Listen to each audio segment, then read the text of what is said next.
ये ये जो हमारा फाउ का ग्राफिक है, इसमें डीपीएस का काम क्या है? तो डीपीएस का काम ही मेन है, ठीक है। डीपीएस का काम ही मेन है, क्योंकि ये जो हमारा ब्लोअर रनिंग है, ये हमें डीपीएस की वजह से ही मालूम चल रहा है कि हमारा इस सिस्टम पर मालूम चल रहा है कि हमारा जो फील्ड में लगा हुआ यूनिट है वो रनिंग है। डीपीएस की वजह से ही मालूम चलता है कि ब्लोअर रनिंग है कि नहीं है, ठीक है। और जो ये प्री फिल्टर बैक फिल्टर लगा रहता है, ये भी क्लीन है कि नहीं है, मतलब डर्टी है कि नहीं है, ये भी हमें डीपीएस की वजह से ही मालूम चलता है, ठीक है।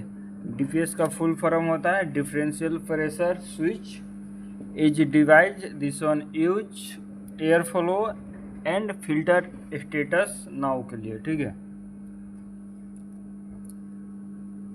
डीपीएस की वजह से ही मालूम चलता है। फिर हमारा टेम्परेचर कोई,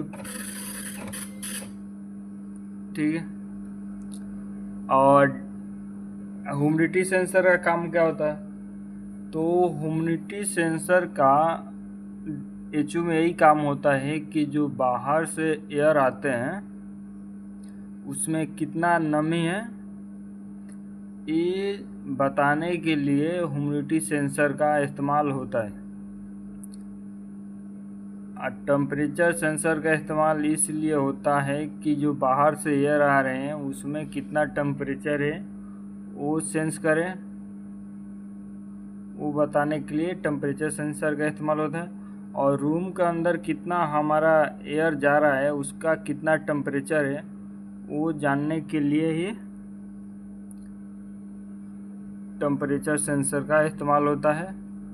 और सेट पॉइंट के हिसाब से ही, यानी हमारे टेम्परेचर के देखकर ही सेट पॉइंट के रूम टेम्परेचर का, सॉरी, रिटर्न का टेम्परेचर सेट पॉइंट देख के ही हम सेट पॉइंट करते हैं कि हमें वाल कितना ओपन करना है और कितना क्लोज करना है। जैसे में ये हमारा सप्लाई टेम्परेचर है, जो फ्रेश एयर का टेम्परेचर है, ये रूम का अंदर है। और ये ह्यूमिडिटी सेंसर है, ठीक है। ये प्री फिल्टर है और ये डीपीएस है जो लगा होता है एक एचयू में।